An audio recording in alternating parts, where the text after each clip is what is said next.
Hello everybody, in today's episode on Grainificent. In today's episode we will be talking about a great photographer, Annie Leibovitz, or Leibovitz, depending on where you're from. There's different readings of that last name. So I will just read it Leibovitz. She is one of my favorite photographers. She makes beautiful portraits, and the Wonderland series, oh man, that's a dream I always had of doing, but she was first to that. So doing it now would be basically copying her, so I have to look for other purpose in my photography.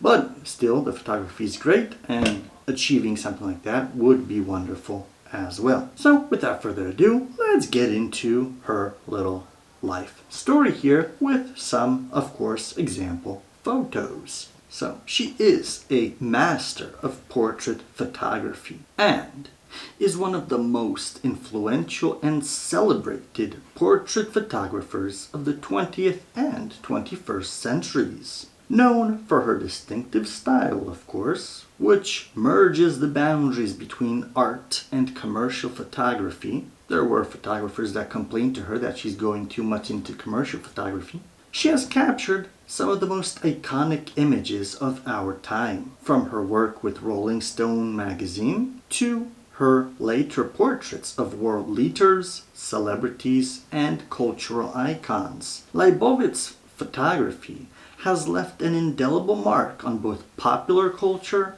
and the art world. So she was born on October 2nd, 1949 in Waterbury, Connecticut. Annie Leibovitz grew up in a large family as the third of 6 children. I wish I had that much children. Her father, Sam Leibovitz, was a lieutenant colonel in the United States Air Force, while her mother, Marilyn Edith, was a modern dance instructor. The constant relocation due to her father's military career exposed Leibovitz to different cultures and environments, fostering a sense of curiosity and adaptability that would later influence her photographic work. Leibovitz's interest in art began at a young age. Influenced by her mother's artistic inclinations, she attended the San Francisco Art Institute,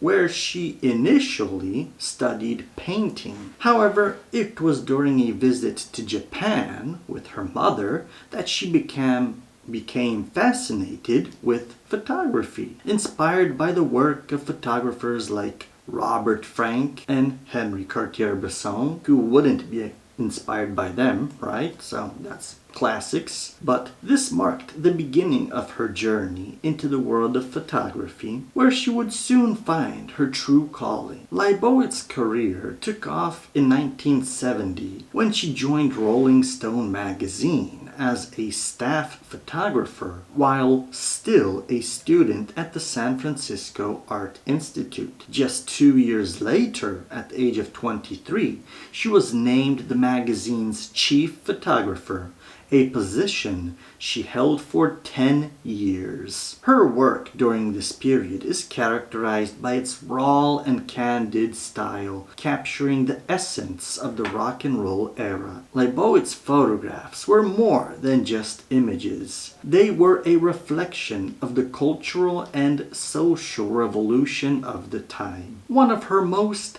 famous early works is the portrait of John Lennon and Yoko Ono, taken on December 8th, 1980. The photograph, which shows a naked Lennon curled up beside a fully clothed Ono, was taken just hours before Lennon was tragically shot and killed. This image, which graced the cover of Rolling Stone, has since become one of the most iconic photographs in music history, encapsulating the intimate bond between the couple. Leibovitz's tenure at Rolling Stone also allowed her to develop her unique approach to portrait photography. She often spent extended periods with her subjects, gaining their trust and capturing them in intimate and vulnerable moments. Her ability to reveal the personality and humanity of her subjects made her portraits stand out in a time when many photographers were focused on capturing the superficial glamour of celebrity. In 1983, Leibovitz left Rolling Stone to join Vanity Fair magazine, where she expanded her repertoire to include actors, politicians, and other cultural figures. Her work at Vanity Fair is characterized by its elaborate staging,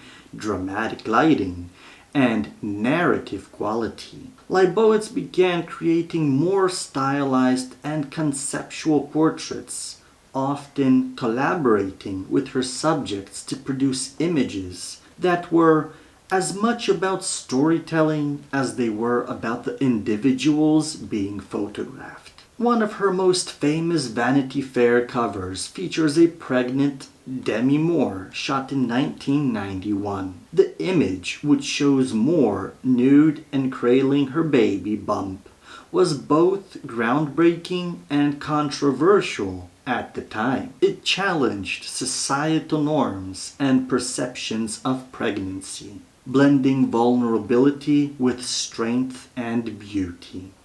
The photograph sparked a broader conversation about the portrayal of woman and the female body in media and is now considered a landmark moment in photography and popular culture. Leibovitz continued to push the boundaries of portrait photography with her work at Vanity Fair, creating some of the most memorable images of the late 20th century. Her portraits often blended with fantasy, as seen in her 2006 Disney Dream Portrait series, where she photographed celebrities like Scarlett Johansson and Beyoncé, elaborate costumes embodying iconic Disney characters. This series exemplifies Leibovitz's ability to merge commercial appeal with artistic vision,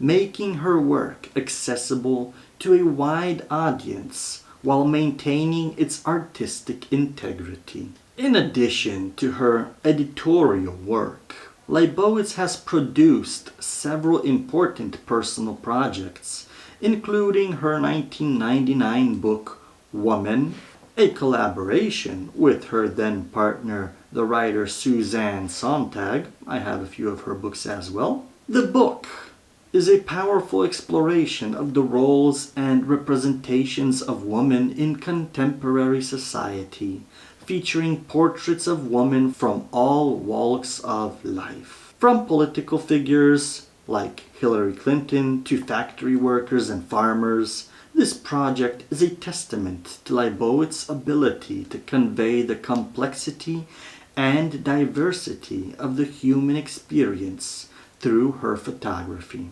Leibovitz has also documented some of the most significant cultural and political events of our time. In 2007, she published A Photographer's Life, 1990 to 2005, a retrospective that blends her professional work with personal photographs, providing an intimate look at her life and career. This collection includes images from her time with Suzanne Sontag, as well as portraits of her family and children, offering a deeply personal narrative that contrasts with the public personas she has captured throughout her career. Despite facing financial difficulties in the late 2000s, including a well-publicized lawsuit over a loan secured against her photographs, Leibovitz has remained a vital force in the world of photography.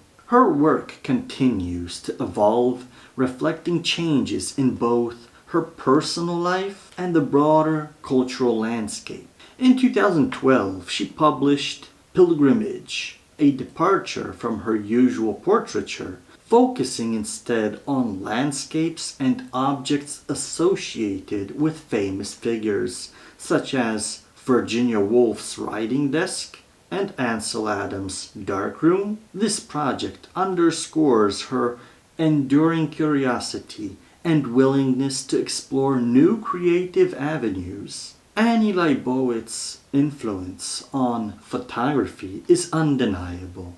She has not only shaped the way we perceive celebrities and cultural icons, but has also redefined the possibilities of portrait photography.